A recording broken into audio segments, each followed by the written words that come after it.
नमस्कार, देवभूमि के दंगल में आप सभी का स्वागत है। मैं हूं आपके साथ यशी शुक्ला और देवभूमि के दंगल में आज हम बात करेंगे इस्तीफा मंजूर, सियासत भरपूर।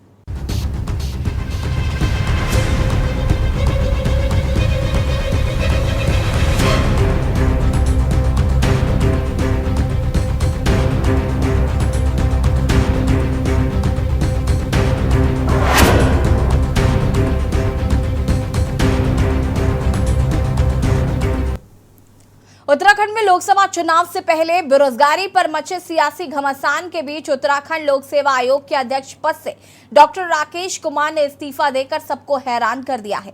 दरअसल इस इस्तीफे को लेकर पहले से कोई चर्चा कहीं भी नहीं सुनी गई थी। डॉक्टर राकेश कुमार ने कहा कि वो निजी कारणों से इस्तीफा दे रहे हैं। मात्र 18 माह बाद ही डॉक्टर राकेश ने इस्तीफा दे दिया है और इसके बाद सियासत शुरू हो गई है। विपक्षी दलों का आरोप है कि सरकार नकल रहित परीक्षा कराने में नाकाम है।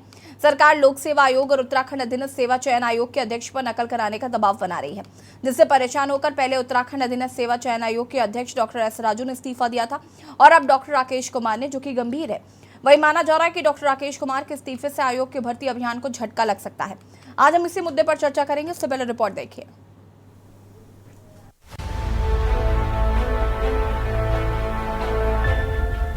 उत्तराखंड में लोकसभा चुनाव से पहले बेरोजगारी पर मचे सियासी घमासान के बीच उत्तराखंड लोक सेवा आयोग के अध्यक्ष पद से डॉक्टर राकेश कुमार ने इस्तीफा देकर सबको हैरान कर दिया। दरअसल इस्तीफे को लेकर पहले से कोई चर्चा कहीं नहीं सुनी गई थी। डॉक्टर राकेश कुमार ने कहा कि वो निजी कारणों से इस्तीफा दे रहे। माना जा रहा है कि डॉक्टर राकेश कुमार के इस्तीफे से आयोग के भर्ती अभियान को झटका लग सकता है। हालांकि सीएम नामी का कहना है कि सरकार बम्पर भर्ती कराने जा रही है। इसके तहत विभिन्न विभागों में खाली पड़े पदों पर जल्द ही भर्ती की जाएगी। इसके साथ ही स्वरोजगार के माध्यम से भी सरकार बेरोजगारों के हाथों को रोजगार देने की तैयारी कर रही है। सरकार की जितने भी हमारे पोस्ट खाली हैं उन सब की विज्ञप्तियां लगातार जारी हो रही हैं, प्रत्यक्ष अप्रत्यक्ष रूप से अलग अलग हैं और इनकी संख्या कई हजारों में है, 20,000 से भी ज्यादा, लाखों में है। सब मिलाकर सरकारी कहें तो वह भी काफी है और जो इस प्रकार के जो प्लेसमेंट जो हो रहे हैं उसके उन सबको मिलाएंगे तो लाखों हो जाएंगे। और जो हम स्वरोजगार को कर रहे हैं, स्वरोजगार के माध्यम से कई लाख लोगों को रोजगार देने का हमारा प्रयास है। केवल अकेले ही जो है अभी जो हमने 18,000 पॉली हाउस हॉर्टिकल्चर डिपार्टमेंट में बनाने का निर्णय लिया है, उससे भी 1 लाख से भी ज्यादा रोजगार सृजित होंगे। जो हम नई पर्यटन की नीति लाए हैं उससे भी 1 लाख लोगों को रोजगार मिलेगा। आपको बता दें कि 18 माह बाद ही डॉक्टर राकेश कुमार के इस्तीफे के बाद से राज्य में सियासत भी गर्मा गई है। विपक्षी दलों का आरोप है कि सरकार नकल रहित परीक्षा कराने में नाकाम है। सरकार लोक सेवा आयोग और उत्तराखंड अधीनस्थ सेवा चयन आयोग के अध्यक्ष पर नकल कराने का दबाव बना रही है, जिससे परेशान होकर पहले उत्तराखंड अधीनस्थ सेवा चयन आयोग के अध्यक्ष डॉक्टर एस राजू ने इस्तीफा दिया और अब डॉक्टर राकेश कुमार ने, जो कि गंभीर है। आपको बता दें कि डॉक्टर राकेश कुमार के कार्यकाल के दौरान आयोग को ग्रुप सी भर्ती परीक्षा आयोजित करने की अतिरिक्त जिम्मेदारी सौंपी गई थी, जो पहले उत्तराखंड अधीनस्थ सेवा चयन आयोग के दायरे में थी। उत्तराखंड सरकार राज्य में लोक सेवा आयोग और अधीनस्थ सेवा चयन आयोग के माध्यम से नकल रहित परीक्षा कराने में पूरी तरह से फेल साबित हो रही है। नकल रहित परीक्षा कराने के बजाय जिस तरह से सत्ता पक्ष के सफेद पोष लोक सेवा आयोग और अधीनस्थ सेवा चयन आयोग के अध्यक्षों पर नकल कराने के लिए, गलत तरीके से परीक्षा कराने के लिए दबाव बना रहे हैं, उस दबाव को दोनों आयोग के अध्यक्षों ने नहीं झेल पाया। पहले UPSSC के अध्यक्ष एस राजू ने इस्तीफा दिया और उसके बाद अब लोक सेवा आयोग के अध्यक्ष डॉक्टर राकेश कुमार ने भी इस्तीफा दे दिया। ये दोनों इस्तीफे इस बात का प्रमाण है कि राज्य के अंदर सरकार नकल रहित परीक्षा कराने में पूरी तरह से नाकाम साबित हुई है। एस राजू ने तो अपने बयान में साफ तौर पर कहा था कि उनको नकल रहित परीक्षा कराने और नकल की जांच में शिथिलता करने के लिए दबाव था। उत्तराखंड में अजीब परिस्थितियां हैं। आप देखिए कि 3 मुख्यमंत्री और 6 साल भारतीय जनता पार्टी की सरकार को हो गया है और 3 मुख्यमंत्रियों के अगर आप घोषणाएं उठा के देखेंगे, चाहे वो तीरथ सिंह रावत जी हों, उन्होंने कहा कि 25,000 पदों पर नियुक्तियां करेंगे। त्रिवेंद्र सिंह रावत जी उससे पहले इन्हीं पदों पर भर्तियों के लिए 4-4 बार घोषणा कर चुके थे। और आप देखिए कि मुख्यमंत्री धामी भी लगातार जो है 25,000 पदों पर भर्तियों की घोषणा लगातार कर रहे हैं। और देखने में यह आया कि राज्य में घोषणाएं भी हुई, भर्तियां भी निकली, परीक्षाएं भी आयोजित हुई लेकिन उसके बाद भी बेरोजगारों को नौकरियां नहीं मिली और बेरोजगार सड़क पर उतर के लगातार धरना प्रदर्शन कर रहे हैं। कुल मिलाकर उत्तराखंड में लोकसभा चुनाव से पहले बेरोजगारी पर मचे सियासी घमासान के बीच उत्तराखंड लोक सेवा आयोग के अध्यक्ष पद से डॉक्टर राकेश कुमार ने इस्तीफा देकर राज्य की सियासत को गरमा दिया है। सवाल यह है कि आखिर पहले एस राजू और अब राकेश कुमार का इस्तीफा क्या दबाव का नतीजा है? क्या राज्य के बेरोजगार युवाओं का सरकारी नौकरी का सपना सपना ही रहेगा? Uttarakhand desk report. जी हाँ, तो पहले एस राजू और अब राकेश कुमार जी ने इस्तीफा दे दिया है। 18 महीने का महज उनका ये कार्यकाल रहा और उन्होंने इस्तीफा दिया और कहा कि निजी कारणों के चलते वो इस्तीफा दे रहे हैं। बड़ा सवाल है कि क्या उत्तराखंड सरकार नकल विरोधी कानून जो लेकर आई है उसका असर नहीं दिख रहा है? क्या नकल विहीन परीक्षाएं कराने में असफल साबित हो रही है, जो कि सवाल विपक्ष द्वारा पूछे जा रहे हैं। इसके अलावा अगर हम विपक्ष की बात करें तो देखिए, विपक्ष भी तमाम सवाल खड़े कर रहा है। विपक्ष का ऐसा मानना है कि सरकार नकल विहीन परीक्षा कराने में असमर्थ है और एस राजू जी ने जब इस्तीफा दिया था तो उन्होंने कई एलिगेशंस लगाए थे। हालांकि उसके बाद कई सवाल खड़े हुए थे, लेकिन उनके भी जवाब आज तक नहीं मिले हैं। और अब राकेश कुमार जी ने निजी कारणों के चलते इस्तीफा देने का हवाला दिया। अब ये बड़ी बात है कि आखिर क्या किसी तरीके को कोई प्रेशर था जिसकी वजह से उन्होंने इस्तीफा दिया है, क्योंकि दूर दूर तक कहीं पे भी ये सुर्खियां नहीं रही कि राकेश कुमार जी इस्तीफा दे सकते हैं। एक और जहां सरकार 25,000 पदों पर भर्ती का दावा कर रही है, ऐसे में राकेश कुमार ने इस्तीफा दे दिया है। अब तमाम चीज़ें, तमाम सवाल निकल कर सामने आ रहे हैं और आज हम इसी पर चर्चा करेंगे। मेहमान हमारे साथ जुड़ चुके हैं, उनसे आपका परिचय करा देते हैं। रविंद्र कुमार जी, प्रदेश प्रवक्ता बीजेपी से हमारे साथ जुड़ चुके हैं। आशीष नौटियाल जी, प्रदेश प्रवक्ता कांग्रेस, हमारे साथ जुड़ चुके हैं। दर्शन डोभाल जी, प्रदेश प्रवक्ता आम आदमी पार्टी से हमारे साथ जुड़ चुके हैं। पीसी थपलियाल जी, वरिष्ठ केडी नेता, हमारे साथ जुड़ चुके हैं। और अरुण शर्मा जी, वरिष्ठ पत्रकार, हमारे साथ जुड़ चुके हैं। आप सभी का बहुत बहुत स्वागत है। शुरुआत विपक्ष से, क्योंकि विपक्ष की राय फिलहाल बहुत अहम है। और आशीष जी, क्या कहना चाहते हैं? राकेश कुमार जी ने इस्तीफा दे दिया, 18 महीने का महज उनका ये कार्यकाल रहा और निजी कारणों के चलते इस्तीफा दे दिया। ये बात किसी को हजम नहीं हो रही है। देखिए मैडम, ऐसे ही बोला जाता है, जब कोई इस्तीफा देता है तो यही बोलता है कि निजी कारणों से इस्तीफा दे रहा हूँ।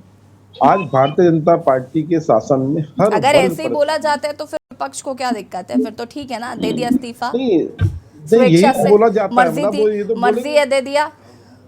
मुख्यमंत्री जी का दबाव है, सत्ता का दबाव, ये तो बोला ही नहीं जाएगा। यही बोला जाता है कि भाई मैं निजी कारणों से दे रहा हूँ, पर कारण बहुत गहन होते हैं। उन कारणों को बताने में असमर्थ होंगे राकेश कुमार जी, लेकिन कारण गहन है। देखिए, इन्हीं मुख्यमंत्री जी के आवास में 2 लोगों ने जान भी दी।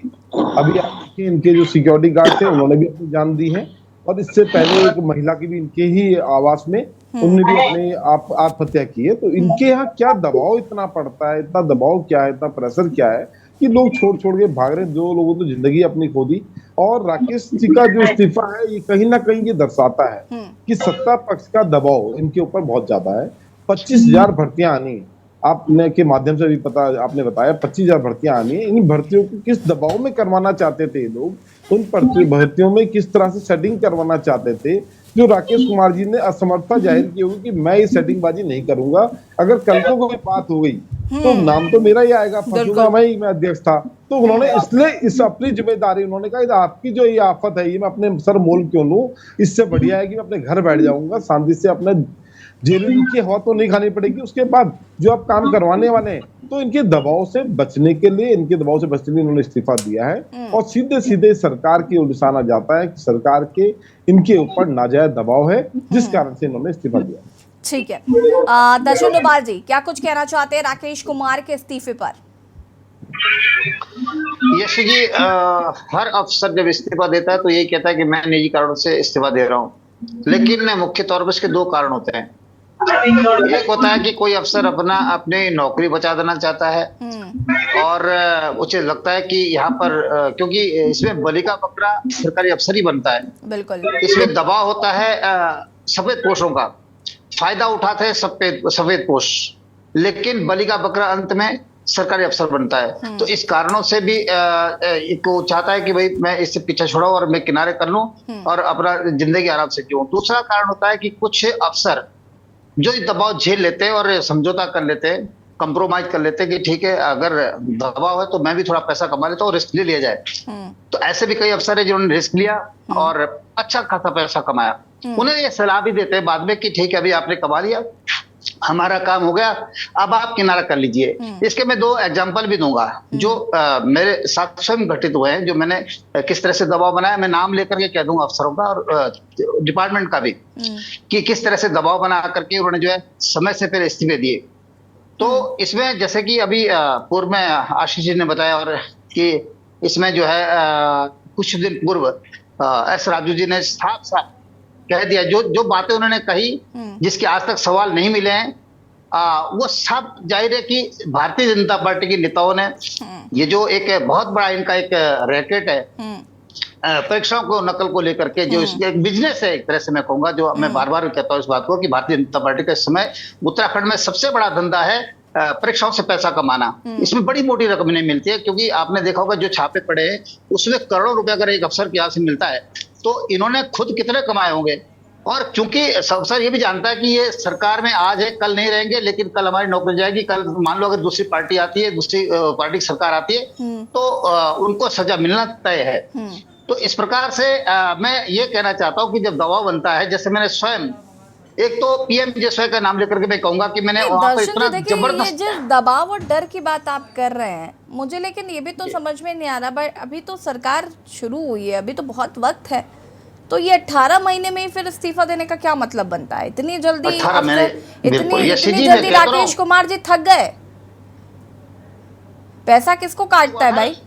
18 नहीं, मैं कह रहा हूँ 6 महीने पहले इस्तीफे दिए गए हैं। उनको लगता है, उनको सलाह दी जाती है कि भैया अब आप किनारा कर लो। ये सरकार के लोग ही, यही सफेद पोश जो इसमें पैसा कमाते हैं, वही लोग सलाह देते हैं कि अब आप किनारा कर लीजिए। अच्छा। आपका वक्तव्य जाने का आ गया और बस हो गया, हमारा काम हो गया, आपका काम हो गया, उसके बाद जो आप रिस्क मत दीजिए, आप निकल जाइए और आपके ऊपर कोई इंक्वायरी नहीं होगी, क्योंकि दूसरी सरकार भी आएगी तो हो सकता है कि उनको आश्वासन देते होंगे भाई अभी तो हम ही रिपीट होंगे, फिर कौन पूछने वाला, 10-20 साल के बाद कौन पूछने वाला। कई केसों का एग्जाम्पल भी देते हैं कि उत्तराखंड में ऐसे कई केस है कि जिसकी कभी कोई जांच हुई नहीं। जब से उत्तराखंड बना है तब से कई ऐसे मामले जिसकी कभी जांच ही नहीं हुई है, ना सीबीआई जांच हुई है, ना डिपार्टमेंटल जांच हुई है, ना किस तरह की जांच हुई है। तो उनको ये भी थोड़ा कॉन्फिडेंस रहता है कि उत्तराखंड में किस तरह की कोई जांच होती नहीं है, इसलिए रिस्क लेना ठीक है। जो पैसा कमा लिया उसके बाद अपना निकल जाओ यहाँ से और यूपी बिहार अपने निकल जाओ, वहां पर जो है अपना और जगह पैसा लगाओ। तो मैंने आपको कहा था कि पीएम जसवाई में मैंने दबाव बनाया था एक चीफ के ऊपर, और जब उसको इतना घेराव करके लगातार मैंने दबाव बनाया तो उन्होंने 6 महीने पहले, गोयल साहब थे, मैं नाम लेकर कहता हूं, उन्होंने समय से पहले 6 महीने पहले इस्तीफा दिया था।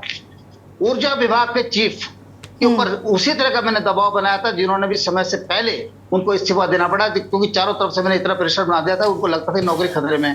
तो हालांकि मुझे उन्होंने थोड़ा सा जो मैंने जिस चीज दबाव बनाया था वो काम जरूर शुरू किया था, लेकिन जो भ्रष्टाचार था जिसका मेरा आरोप था उसकी जांच आज तक नहीं हुई है। तो हर जगह, हर महकमे के अंदर, हर डिपार्टमेंट के अंदर ऐसा कोई विभाग नहीं जहां पर सफेद पोष न मिले हों।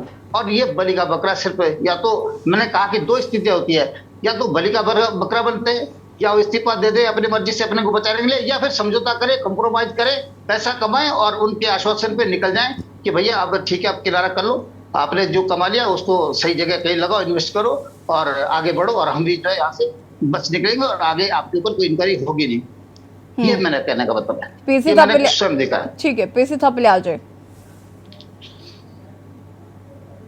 अनम्यूट कीजिएगा। थपलियाल जी, मैं समय समय पे यही चीज कहता हूं कि इस राज्य की जो व्यवस्था है, सिस्टम फेल्यूर हो चुका है और वो संपूर्ण राज्य माफियों के जबड़ों में, चंगुल में फंस चुका है। और जो सरकार है वो अपने बचने के लिए धर्म का एजेंडा लेकर जनता को गुमराह करने पे लग चुकी है। अब कोई इलाज नहीं है इसमें। आप अगर देखिए, राकेश कुमार एक ईमानदार अधिकारी रहे हैं और जिस व्यक्ति ने तमाम अपनी तह जिंदगी पूरे प्रशासनिक कार्यों में पूरी क्षमताओं के साथ काम किया है, बहुत अच्छे डीएम भी रहे हैं वो देहरादून के, और बहुत उनका बहुत अच्छा वो है रिकॉर्ड, और वैसे अधिकारी का अपनी 4 साल की सर्विस और थी इनकी, अभी 2027 तक की सर्विस थी, और ऐसी सर्विस की जिसमें तुम्हें आराम राजा बन के, मतलब आप तो भाग्य विधाता, भगवान से कम पोस्ट नहीं होती जहां आपके कलम के माध्यम से पीसीएस और तमाम लोगों का भविष्य संवरता है अधिकारी बनने का। तो इनका यहां से रिजाइनेशन देना पूरी जनता को, खैर जनता तो अब रही नहीं, जनता तो अब बिल्कुल भक्ति में डूब गई है, उसको कुछ समझ में नहीं आ रहा कि किस तरह से आए। लेकिन ये बहुत ही, जो भी इस राज्य के हितैषी हैं उनके लिए बहुत चिंतनीय विषय है कि अगर इस तरह से अधिकारी डिमोलाइज होकर अपनी सेवाओं से हटेंगे तो इस राज्य का क्या होगा। वैसे भी हम सचिवालय में देख रहे हैं कि अधिकारी बहुत ही डिमोलाइज हैं, क्योंकि इस राज्य में राजनीति इतनी हावी हो चुकी है कि हर पत्थर पर नेता बैठा हुआ है, और इन तमाम चीजों को देख के कोई सुनने वाला नहीं, कोई समझने वाला नहीं। जो चल रहा है जैसे चल रहा है, जिसकी लाठी उसका भैंस इधर चला परोला में दौड़ रहे हैं, भागो यहाँ से, दुकानें बंद करो, फिर चिड़ालू ट्रेन, और फिर पहाड़ में नंगा नाच हो रहा है। एक युद्ध छिड़ा हुआ है बल वहां पे, जो सरकार बोल रही है। अब भगवान जाने उधर आप देखो मानस खंड में मंदिर बन रहे हैं, उनपे हमारे मुख्यमंत्री कभी हल लगा रहे हैं, कभी बीज बो रहे हैं, लेकिन जो जनता के मूल प्रश्न है, रोजी रोटी का सवाल है, वहां पे आप ये देखिए कि यूपीएस जो पब्लिक सर्विस कमीशन है, ये महत्वपूर्ण विभाग है इस राज्य का, जहां से कि इस तरह के अधिकारी जिन्होंने, जो भविष्य के विश्वकर्मा है इस राज्य के, उनको निकलना था, उन्होंने सेलेक्ट होना था, और उनको सेलेक्ट करने वाला भगवान ही अगर छोड़ के चले गया तो इस राज्य को अब बद्रीनाथ केदारनाथ भी नहीं बचा सकते। और हम तो बहुत ही चिंतनीय है कि आफ्टर ऑल जो 42 आदतें हुई हैं इस राज्य में, जिन युवाओं ने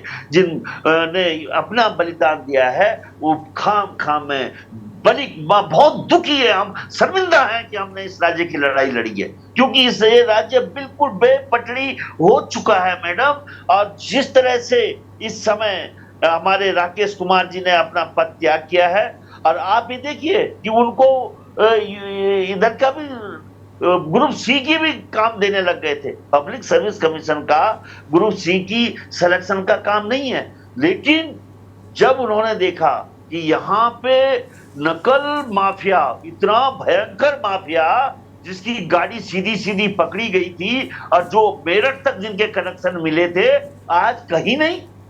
यहाँ तो माफिया राज इतना हावी हो चुका है कि अंकिता की सुनवाई के लिए अगर हम कोटद्वार में जाना चाहते हैं तो पुलिस खड़ी हो जा रही है। अंकिता को श्रद्धांजलि देने के लिए हम बनांतरा में जा रहे हैं तो वहां पे पुलिस हमें।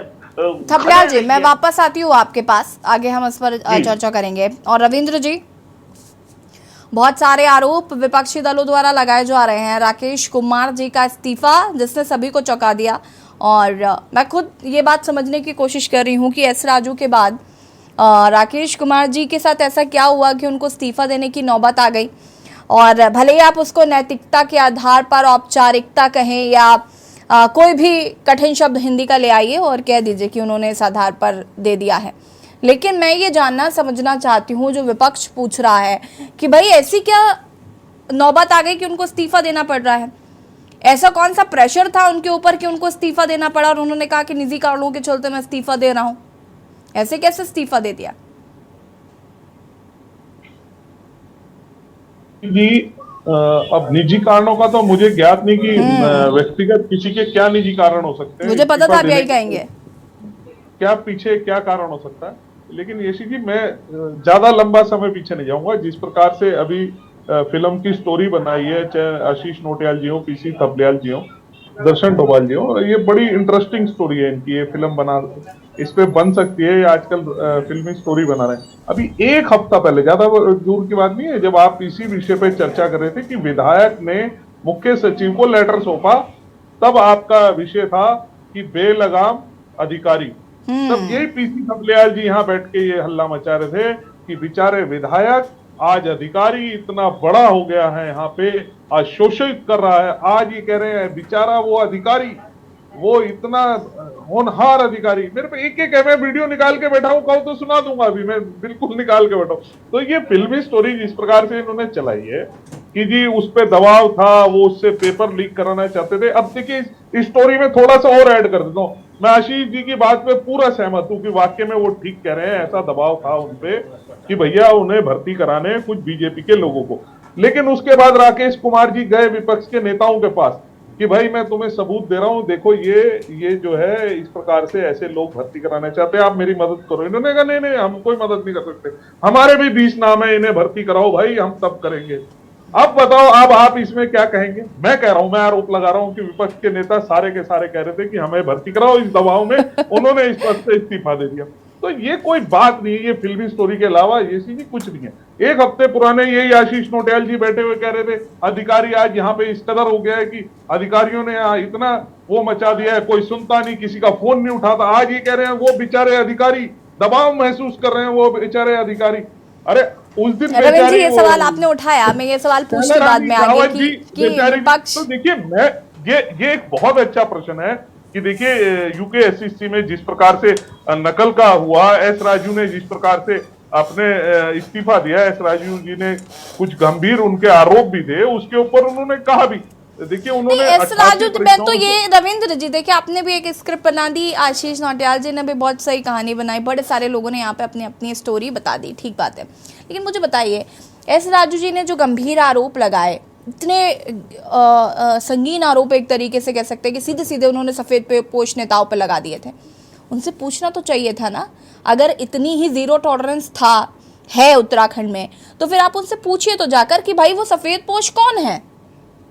देखिए एस राजू, लेकिन इसका जवाब आप समझिए ना कि एस राजू के बाद अशोक कुमार जी भी इस्तीफा देके चले गए, लेकिन अभी तक नाम नहीं पता है कि वो सफेद पोश कौन है, जिनका इतना प्रेशर है कि भाई इस्तीफा देने को लोग मजबूर हो जाते हैं। एस राजू के बाद राकेश कुमार जी को इस्तीफा देना पड़ रहा है। बिल्कुल सही बात है कि ये कहा था कि मेरे को उनका नाम पता है और अगर मेरे को जरूरत पड़ी तो मैं वो नामों को उजागर करूंगा। तो जरूरत कब पड़ेगी? आपको जरूरत महसूस नहीं हुई?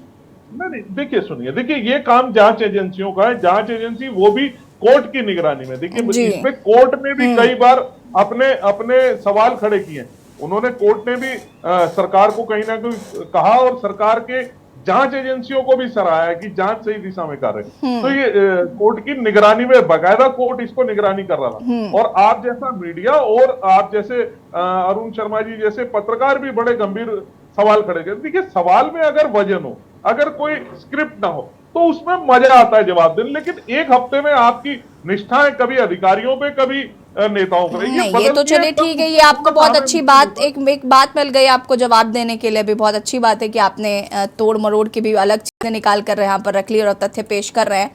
लेकिन सवाल तो अभी भी यही है कि राकेश कुमार जी ने इस्तीफा क्यों दिया, और अगर दे दिया इस्तीफा, 25,000 पदों पर जो भर्ती की बात कही जा रही है उसका क्या होगा?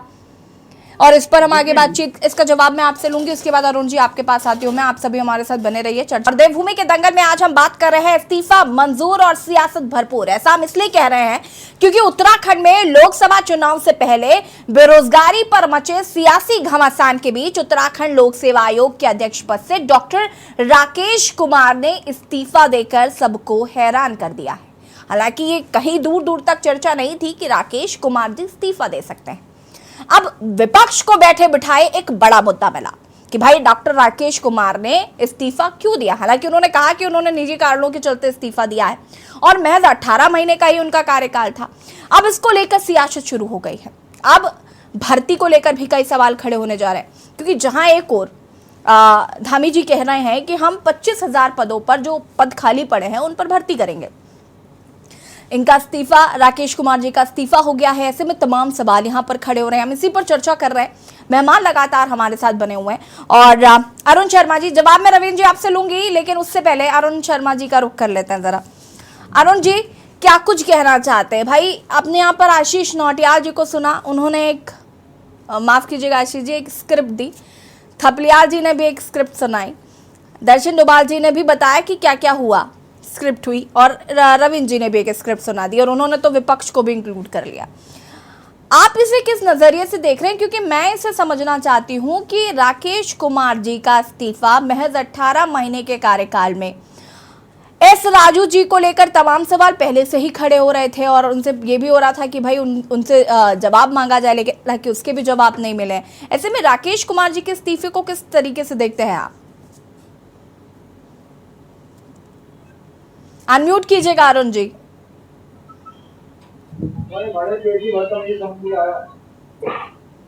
यशी जी, मैं कह रहा हूँ ये बहुत देखिए आसानी से पचने वाला मामला नहीं है। लोक सेवा आयोग के अध्यक्ष पद से डॉक्टर राकेश कुमार का इस्तीफा निश्चित तौर पर बहुत सारे सवाल खड़ा कर रहा है। बिल्कुल। और सवाल ये भी है कि जब जो पब्लिक सर्विस कमीशन है वो पिछले कुछ दिनों में जब से यूके SSSC में घपले हुए और उनको भर्तियों का अधिकार दिया गया और वो भर्तियां भी बहुत तेजी से कर रहे थे। अभी हाल में ही हमने देखा वन दरोगा और तमाम पदों पर भर्तियां हुई है, एग्जाम हुए हैं, कुछ के रिजल्ट भी आए हैं। लेकिन उस तेजी के बीच में अचानक अध्यक्ष का इस्तीफा दिया जाना, क्योंकि अध्यक्ष अपने सदस्यों के साथ मिलकर एक प्लानिंग बनाता है, भर्ती की भी प्लानिंग बनाता है, क्योंकि हमारे यहाँ कई साल हो जाते हैं जो हमारे यहाँ PCS परीक्षा होती है वो कई साल उनको लग जाते हैं। बिल्कुल। अगर आपको अभी जो रिजल्ट निकले हैं PCS के वो कितने साल बाद आए ये सबको पता है। और उस बीच में जब वो तैयारियां चल रही हो सारी भर्तियों की, जैसा सरकार चाहती थी उस हिसाब से तैयारियां चल रही थी, और उसके बीच में अचानक इस्तीफा दिया जाएगा तो सवाल खड़े होना लाजमी है। देखिए विपक्ष को मौका मिल गया ये कहने का कि वो दबाव में थे इसलिए उन्होंने इस्तीफा दिया। ठीक है। और तो सरकार क्यों नहीं उन कारणों का खुलासा करती कि क्यों इस्तीफा दिया? आखिर उन्होंने लिखा हम निजी कारणों से इस्तीफा देते हैं, लेकिन जब आदमी सार्वजनिक सेवा में होता है तो निजी कारण कोई मायने नहीं रखते। न राकेश कुमार बीमार है, न उनके परिवार का कोई बीमार है, या उनके ऊपर कोई और दबाव रहा होगा। जबकि राकेश कुमार पहले ही IAS से इस्तीफा देकर जा चुके थे। उनको बाद में UPSC का चेयरमैन बनाया गया था, और मुझे तो बहुत अच्छी तरह याद है कि पिछले जब वो चेयरमैन बनाए गए थे तो एक मंत्री, वरिष्ठ मंत्री है सरकार के, उनके साथ चर्चा चल रही थी, तो उन मंत्री जी का ये कहना था कि मैं छांट कर पब्लिक सर्विस कमीशन में ऐसे अधिकारी को लाया हूं जिसकी ईमानदारी निर्विवाद है। और निश्चित तौर पर जहां जहां वो रहे हैं उन्होंने काम बहुत सुलझे तरीके से किया और किसी दबाव में नहीं किए, ये उनके बारे में कहा जाता था। लेकिन जब वो दबाव में बिखरते नहीं थे तो किस कारण से उन्होंने इस्तीफा दिया, ये एक अनुसुलझा प्रश्न है हमारे सबके सामने, और इस अनुसुलझे प्रश्न का उत्तर ढूंढना ही होगा, चाहे वो सरकार ढूंढे। अगर सरकार नहीं ढूंढेगी तो सरकार को लगातार विपक्ष के कटाक्ष झेलने पड़ेंगे। विपक्ष के क्योंकि आप देखिए कांग्रेस ने कितने गंभीर आरोप लगाए हैं, करण महारा ने, या तमाम जो पैनलिस्ट बैठे हैं वो भी कहीं ना कहीं अपनी पार्टी का प्रतिनिधित्व कर रहे हैं। बिल्कुल। सभी ने गंभीर आरोप लगाए। मैं कतई इस चीज के लिए नहीं कह रहा हूं कि हम इस चीज को आसानी से भूल जाएं कि क्यों इस्तीफा दिया इतने सुयोग्य अफसर ने, लेकिन अगर इस्तीफा दिया है तो उसके पीछे कौन से कारण है उसकी पड़ताल करना जरूरी है, चाहे वो मीडिया करे या सरकार के जो प्रवक्ता है वो बताए कि आखिर कौन सी मजबूरी थी जो डॉक्टर राकेश कुमार को। रवीन जी ने तो एक लाइन में स्टेटमेंट दे ही दिया ना, उन्होंने कहा कि निजी कारणों के चलते उन्होंने इस्तीफा दे दिया है, और मुझे लगता है ये निजी कारण कभी भी प्रोफेशनली नहीं अप्लाई होते। नहीं, निजी कारण पैदा कहां से हुए वो भी तो सवाल है। वो पैदा कहां से हुआ, किसने वो पैदा किए निजी कारण, ये भी सवाल है। अब सवाल है तो उसका जवाब भी होना चाहिए। अब ये जवाब सरकार को ही देना पड़ेगा। रवीन जी अनम्यूट कीजिएगा। रवीन जी कहां से जवाब?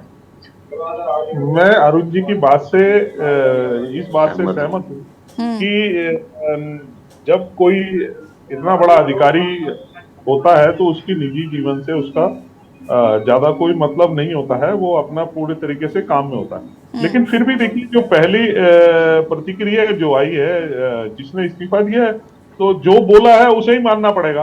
अब रही बात बाकी, आप पत्रकार हैं, आप एक कहावत भी है, जहां ना पहुंचे रवि वहां पहुंच जाए कवि, तो आप इसका एनालिसिस कर सकते हैं, इसके कारण ढूंढ सकते हैं, इसकी वजह ढूंढ सकते हैं।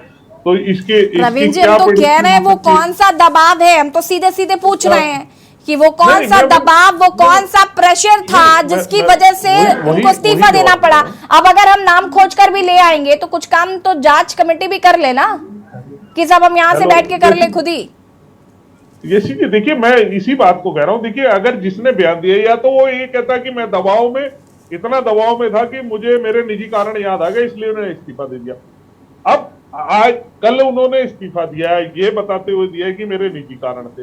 अब इसमें प्रेडिक्शन लगाना कि भाई अपने अपने तरीके से जैसा जिसका हिसाब है, आप हमारे से हमारे पक्ष के हैं तो हो सकता है हमारे पक्ष में सोच के प्रेडिक्शन लगाएंगे।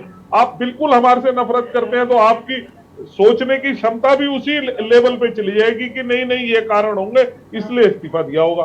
तो ये कारण की जांच तो सरकार है, सरकार का काम पहला ये है। देखिए, अधिकारी कोई आया है तो कहीं ना कहीं हमारा फोकस जो है किसी भी सूरत में जो है, जो हमारा कैलेंडर नया जारी हुआ है उस कैलेंडर के हिसाब से भर्ती प्रक्रिया जारी रहे और ईमानदारी के साथ, शुचिता के साथ जो है इनके पेपर जो है पूरे तरीके से हो जाए। बच्चों के साथ किसी भी तरीके से जो एक लंबे समय से उत्तराखंड में नौकरियों को लेके जिससे डाका डाल रहा था, वो जिस प्रकार से धामी जी के नेतृत्व में इस डाके को, इन डकैतों को जेलों के अंदर में डालने का काम किया, इस प्रक्रिया को अगर आगे भी कोई इस तरीके की हरकत करने के बारे में सोचता है या ऐसा करने के बारे में उसके मन में भी ख्याल आता है तो ऐसे लोगों का भी ठिकाना जेल ही होगा निश्चित रूप से। हमारी और जेल के बाद बेल हो रही है जो, देखिए, बेल देना कोर्ट का काम है।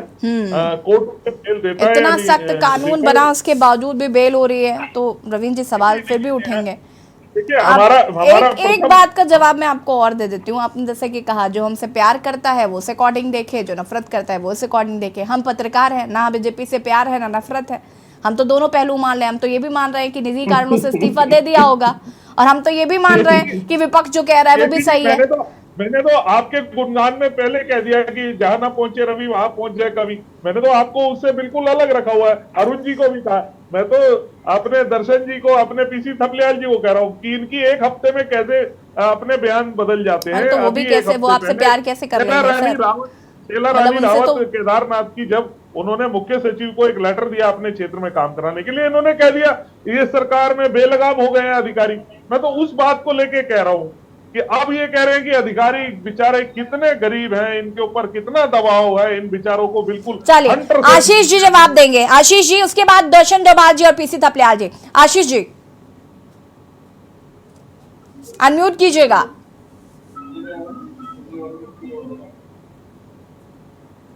हेलो जी। अभी रविंद्र भाई ने बताया कि हम लोगों ने स्क्रिप्ट लिखी है, तो मैडम ये तो बात है ही, एक अनुमान है। देखो, उन्होंने तो बताया नहीं, अभी जांच हुई नहीं, तो हर व्यक्ति अपने अपने हिसाब से अनुमान लगाएगा कि इस्तीफा दिया क्यों। और बड़े प्यार से सरकार ने एक्सेप्ट भी कर लिया, पूछा नहीं तुम इस्तीफा क्यों दे रहे हो, इतने बड़े दायित्व है आपके ऊपर, आप सब समाज के लिए भी अपने रिटायरमेंट की एज में अब आ चुके हैं। राकेश कुमार जी ने कई परिस्थितियां झेली होंगी, आज आखिरी पड़ाव में ऐसी क्या बात हो गई कि राकेश कुमार जी को हार माननी पड़ी इस बात से कि मैं सरकार के दिए हुए टारगेट को पूरा नहीं कर सकता हूं। सरकार ने जो मुझे टारगेट दिया कि आपको देखो, या तो मेरे 20,000 आदमी सेट करो और नहीं तो चलते बनो, यहाँ पे नया बैठ जाएगा तुम्हारी जगह पे, नया आदमी तैयार है पीछे से। और वही निश्चित उसी तरीके से इस्तीफा जैसे ही पेशकश करी, उन्होंने इस्तीफा एक्सेप्ट कर लिया कि ठीक है भाई, अगला आदमी तो तैयार बैठा है जो हमारा टारगेट पूरा करने वाला है। सरकार सिर्फ टारगेट दे रही है जो हमारा अनुमान है, और हमारा अनुमान गलत नहीं है। विपक्ष अनुमान लगाएगा, कोई भी बैठा होगा अनुमान लगाएगा, क्यों ना लगाए, क्योंकि हम राज्य के प्रति गंभीर हैं। हम सिर्फ इसलिए नहीं बैठे हैं सिर्फ अपना परिवार चलाने के लिए, हमारे मन में कहीं ना कहीं ये बात भी है कि हम अगर इंसान है तो हमारा दायित्व है कि हम राज्य के लिए, देश के लिए, लोगों के लिए, नागरिकों के लिए कुछ सोचे और करें। आज इतना समय लगाते हैं हम और आप लोग मिलकर जो समय लगा रहे हैं, जितने लोग मेरे भाई डिबेट बैठे हैं, किसी को तनख्वाही नहीं मिलती, सब अपने ही खर्चे से और अपने ही समय निकाल कर डिबेटों में आते हैं और बोलते हैं, और सब अपने विचार रखते हैं। इन विचारों को जनता सुनती है, समझती है, और जनता एनालाइज करके जो सही होगा उसे सही मानेगी, जो गलत होगा उसे गलत मानेगी। लेकिन ये सच्चाई है, देखिए, दबाव कुछ ना कुछ तो रहा होगा। पर्सनल कारण क्या होते हैं? पर्सनल कारण ऐसा तो है नहीं कि घर में सब्जी लानी है या ये कुछ लाना है, ये क्या सब पर्सनल कारण है? ये कोई पर्सनल कारण नहीं है। सच्चाई है कि सरकार के दबाव में राकेश कुमार जी ने इस तरीके का किया है। और नकल रोकने की, जहां तक इन्होंने कानून की बात करी, कल कोई आपके सामने एक केस हरिद्वार में पकड़ा गया, ऐसा कानून बनाएंगे, thank you Dhami, thank you. अरे यार, नकल एक प्रक्रिया है जो बच्चा करना चाहता है और हमारा काम होता है पकड़ना। अब उस पे आपने कानून बना दिया, इस कानून के बाद नकल नहीं होगी, ये नहीं होगा, वो नहीं होगा।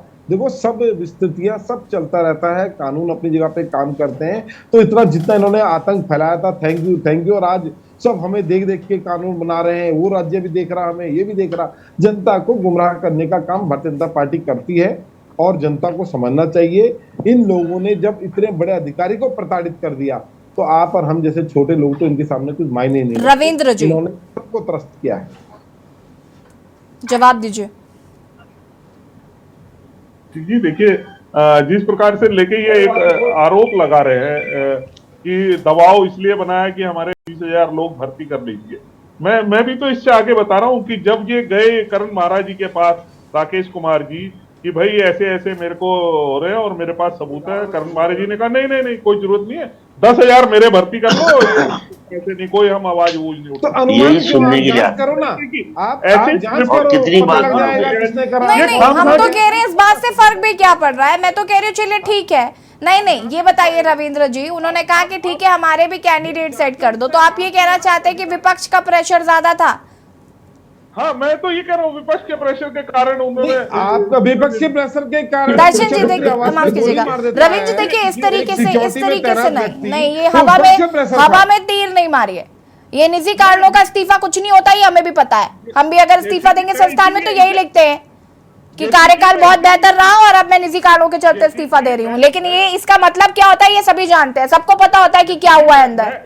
इस चैनल पे इतनी गंभीर बहस होती है, आप इतनी गंभीरता से बहस करती है, लेकिन जिस प्रकार से कांग्रेस बयान दे रही है, मैं उसी मजाक में इनके बयान को। रविंद्र जी देखिए, मजाक नहीं चल रहा है ना, ये उन 25,000 लोगों का फ्यूचर का सवाल है। 25,000 पदों पे भर्ती होनी है, मुख्यमंत्री जी इतनी मेहनत कर रहे हैं हमारे। दर्शन डोभाल जी, ठीक है, रुकिए रविंद्र जी, एक सेकेंड रुकिएगा रविंद्र जी। दर्शन डोभाल जी।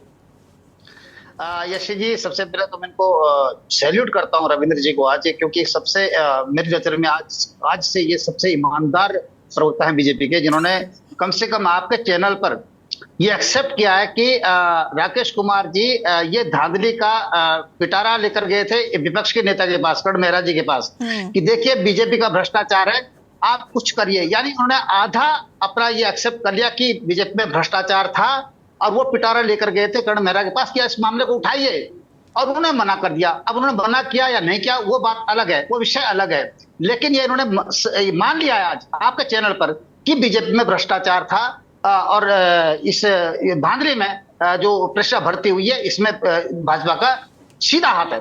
अब दूसरी बात मैं कहूंगा, राकेश कुमार जी का जो इस्तीफा है, आप इस बात को समझिए कि राकेश कुमार जी की ईमानदारी के इससे प्रमाणित होती है कि राकेश कुमार जी एक ईमानदार अफसर थे। इसलिए होती है कि जब ये धांधली हुई, जब एस राजू ने सरकार पर आरोप लगाए, सरकार बहुत बदनाम हुई, अफसर बदलना पड़ा, अफसर फिर इन्होंने कोशिश की, मैं मानता हूं कि भाजपा ने कोशिश करी कि अब कोई ईमानदार अफसर लाया जाए ताकि थोड़ा सा ये दाग धुल जाए हमारे ऊपर से, जो बदनामी हुई है वो थोड़ी कम हो, लोग भूल जाए, तो उनको वहां लाया गया। और शायद राकेश जी भी इसी मंशा के साथ में उन्होंने ये पद एक्सेप्ट किया है। हो सकता है अगर वो गलत होते तो शायद वो एक्सेप्ट करते ही ना, उनको लगा मैं ये चीजों को ठीक कर दूंगा, जो वह खामियां होंगी उन्हें दूर कर दूंगा। लेकिन जब राकेश कुमार जी उस महकमे में घुसे, जब उनको लगा ओहो ये तो मकड़ जाल है, इसमें तो मैं ही फंस जाऊंगा, इसमें तो मैं ही मारा जाऊंगा, तो शायद उन्होंने जो है किसी तरह से जो दिन काटे वो काटे, उसके बाद उन्होंने जो है इस्तीफा लेने का निर्णय लिया।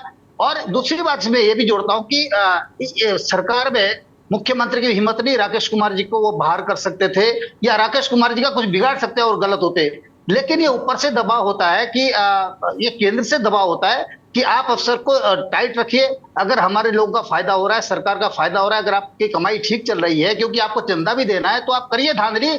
लेकिन अगर कोई आईएएस अफसर चाहे कितना भी ईमानदार हो, उसका इलाज हम करेंगे, उसका क्या इलाज, क्योंकि या तो इनके बस का तो है नहीं, एक आईएएस अफसर का क्या बिगाड़ सकते हैं, ये राकेश कुमार जी का बिगाड़ क्या सकते हैं, भाजपा के लोग कुछ भी तो नहीं बिगाड़ सकते थे।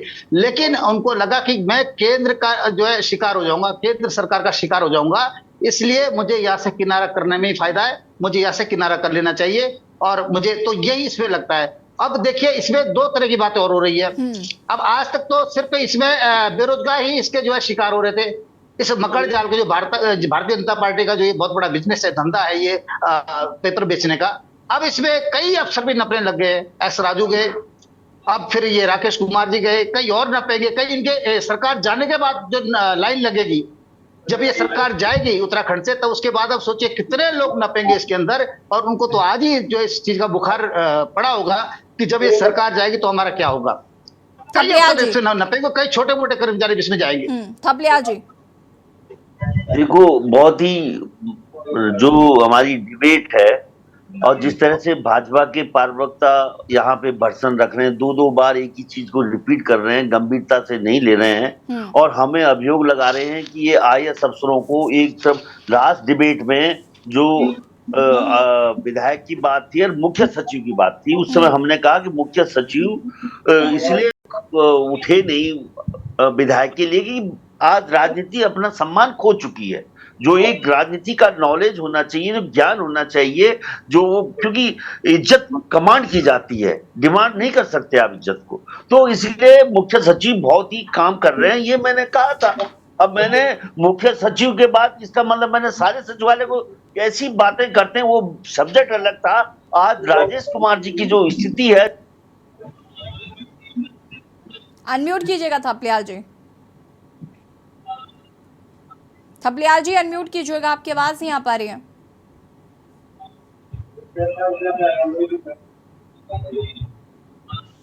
पैनल से रिक्वेस्ट करूंगी थपलियाल जी की जरा आवाज को चेक किया जाए। अरुण शर्मा जी, यहाँ पर जो आरोप हाँ रविंद्र जी आती हूँ मैं। अरुण और लेकिन इसके बावजूद जो आज स्थिति हुई है हमारे राज्य की, ये किसी भी ईमानदार अधिकारी को सरकार ने टॉलरेट नहीं कर रही है। जो एक सिस्टम होता है विभाग में, सीनियरिटी का, जूनियरिटी का, वो खत्म हो चुका है। आज पियोन भी अगर बाबू भी अगर डिपार्टमेंट में है तो उसके कनेक्शन मुख्यमंत्री और मंत्रियों से हैं। और ये राजनीति इतनी गंदगी किचड़ में पूरे व्यवस्था को धकेल दिया है कि अब इसको ऊपर लाना मैडम असंभव है। ये ऐसे ही आते रहेंगे, प्रवक्ता पा करते रहेंगे, लेकिन योग्य लोगों की कोई जगह नहीं है उत्तराखंड में। केवल ऐसे लोगों के हाथ में सत्ता सौंप दी है जो बंदरों की तरह उछल कूद मचा रहे हैं। रविंद्र जी जवाब दीजिए। देखिए जैसे कि देखिए मैं आपसे कहा था कि आज इतने गंभीर विषय पे ये चर्चा हो रही है। विषय पे चर्चा होना ठीक है, आप अपनी प्रेडिक्शन लगा सकते हैं राकेश कुमार जी ने क्यों इस्तीफा दिया, क्या कारण हो सकते हैं, लेकिन सवाल ये भी उठना चाहिए था अगर विपक्ष में था कि अब आगे किस प्रकार से भर्तियों का जो कैलेंडर बनाया उसमें कैसे सुचिता के साथ बच्चों के साथ उनके एग्जाम होंगे, उनकी भर्तियों के लिए प्रोग्राम होगा। मैंने 2 बार रविंद्र जी आपसे ये सवाल पूछा है। जी मैं देखिए यशी जी आप तो पूछ रहे हैं, आप एंकर होने के नाते आप पूछ रहे हैं। तो रविंद्र जी मतलब एंकर होने के नाते मैं सवाल पूछूंगी, आप मेरे सवाल का जवाब नहीं देंगे, आप केवल उन्हीं सवालों का जवाब देंगे जो विपक्ष पूछेगा। वाह जी वाह, बहुत बढ़िया। मैं उसको सुन लीजिए ना, आप पूरी बात नहीं सुनी आपने मेरी, मुझे रविंद्र जी आपने ऐसी बात ही कर दी कि मैं यहाँ पे एंकर हूँ, मेरी कोई वैल्यू ही नहीं है, मेरी कोई इज्जत ही नहीं है, मैं सवाल पूछती हूँ, मैं पागल हूँ। आप पहले पूरी बात को सुन लीजिए। मैंने उस बात को कहा कि जिस बात को गंभीरता इस चैनल की है, जिस प्रकार से ये 2 बार यहाँ बैठ के कह रहे कि जी इस प्रकार मुख्यमंत्री ने अपने लोग सेट कराने के कारण उन्हें छोड़ा, मैं उस बात पे कह रहा हूँ यशी जी सवाल इनका बनता था, आपने तो किया, आप एंकर होने के नाते किया, मैंने आपका जवाब नहीं दिया। इसलिए जवाब नहीं दिया क्योंकि विपक्ष ने नहीं पूछा, मैं वही तो कह रही हूँ। मैंने जवाब यशी जी मैंने जवाब दिया है, इससे पहले भी जवाब दिया। रविंद्र जी मैंने 2 बार आपसे ये सवाल पूछा और दोनों बार आपने सिर्फ ये स्क्रिप्ट कहानी सुनाई और आपने वो जो दूसरी वाली बात पूरी कर दी कि भाई विपक्ष भी इसमें इन्वॉल्व है, लेकिन आपने मेरे इस सवाल का जवाब नहीं दिया कि भाई ये 25,000 पदों की भर्ती का क्या। लेकिन आपको तो लग रहा है एंकर यहाँ पर बैठा वो बेवकूफ है, सवालों के जवाब तो आप केवल विपक्ष के सवालों के देंगे और विपक्ष के सवालों का भी तो जवाब नहीं दे रहे, आप कर क्या रहे। यशी जी मैंने, आप अगर मेरी डिबेट को थोड़ा सा पीछे ले जाकर मेरा देख लेंगे, मैंने बोला है कि हमारी जिम्मेदारी नहीं हुई है मेरी कि मुझे डिबेट पीछे करके सुनना पड़े। मुझे पता है आपने इस 1 घंटे की डिबेट में क्या कुछ कहा है। मैंने ये कहा है येसी जी कि हमारी पहली लक्ष्य यह है, इस्तीफा अगर हो गया है हम अपने कैलेंडर के हिसाब से भर्तियों को सुनिश्चित करें, चलिए सर, ईमानदारी आप से जवाब करें। दे दीजिए। मैं यही कह रहा हूँ येसी जी, ठीक है इस्तीफा अगर हो गया, किन कारणों से हुआ? 25,000 पदों की भर्ती का क्या? सिंपल। देखिए इस्तीफा अगर हो गया, अधिकारी ने अगर इस्तीफा दे दिया, अधिकारी हमारे पे और भी अच्छे हैं, अब नया ईमानदार हैं। अध्यक्ष आएगा, राकेश कुमार उस जी पर भी प्रेशर बनाया जाएगा, फिर वो 20,000 पदों की भर्ती जिनको रखना होगा उनको रख लेगा, विपक्ष अगर इंक्लूडेड है तो वो भी हो जाएगा, बस इतना ही।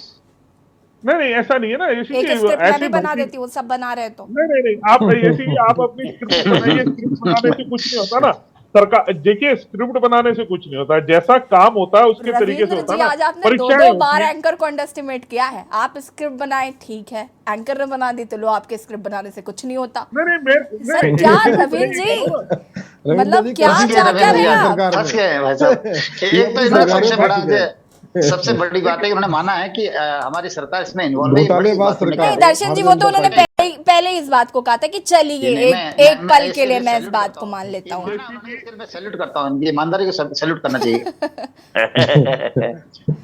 चलिए रविंद्र जी, अभी भी 25,000 पर अटकी हूँ मैं, अगर आप इसका जवाब दे देंगे तो मैं जरा अरुण शर्मा जी का रुख कर लेती हूँ। नहीं बिल्कुल मैंने कहा येसी जी, पहले भी कहा था, हमारी सबसे प्राथमिकता यही है कि हम ईमानदारी के साथ बच्चों के साथ किसी भी प्रकार का कोई उनके साथ जो पिछले सरकारों में होता था, पिछले लंबे समय होता था, बेईमानी ना हो, शुचिता के साथ ईमानदारी के साथ उनके रिक्त पदों पे उनकी परीक्षा ईमानदारी के साथ हो जाए, और जो ईमानदार बच्चे हैं ऐसे बच्चे अपने अपने स्थान प्राप्त कर ले, अपनी सीटें प्राप्त कर ले, और ऐसे बेईमान लोग जो पैसा देके पहुंच से अप्रोच से आने की कोशिश करते हैं, ऐसे लोगों को किसी भी तरीके से बाहर रखा जाए, या वो लोग जो नकल के बारे में सोचते हैं या नकल के माफिया गिरी करते हैं उनको जेल पहुंचाने का काम जिस प्रकार ने सरकार ने माननीय धामी जी के नेतृत्व में किया है, ये आगे भी ऐसा होता रहेगा। और पूरी ईमानदारी के साथ हमारा वादा है, बच्चों के साथ भी, बेरोजगारों के साथ भी। नकल विहीन परीक्षा करा पाएंगे ना? बिल्कुल नकल वहीन परीक्षाएं होंगी, बिल्कुल नकल वहीन परीक्षाएं। लेकिन नौकरी वही लगेंगे जिनकी सेटिंग होगी। चलिए, नौकरी उन्होंने ही लगनी है जिनकी सेटिंग है आपके साथ। नया अधिकारी वही आएगा जिसको 20,000 का टारगेट देगा। ये बात भी बोल दो, नकल विहीन क्या होता है? नौकरी तो उसकी लगेगी तो उसकी सेटिंग होगी। अभी भी राजस्थान में हटा दिया, सुन लीजिए, अभी भी राजस्थान में पेपर लीक हुए हैं, उनके बारे में कोई किसी की रिपोर्ट नहीं आई, कोई जांच एजेंसी नहीं, कोई तुरंत जांच कराओ उसकी। 10 मोदी जी बैठे हैं सबसे बड़े। पेपर लीक हुए हैं राजस्थान में, आपकी सरकार है वहाँ। वो भाजपा वाले हैं, वो जिनके बच्चे लगे, नहीं तो आज तक तो आतंक हो जाता। आप देख रहे हैं किस तरह आतंक कर रहे हैं आप चिल्लानी छोड़ के अंदर। वहां की आम जनता को भगाने का प्रयास कर रहे हैं, तोड़फोड़ करवा रहे हैं। पुलिस की निगरानी में किस तरह की घटनाओं को अंजाम दे रहे हैं आप लोग? अरुण शर्मा इसको कहाँ ले जा रहे हैं आप लोग?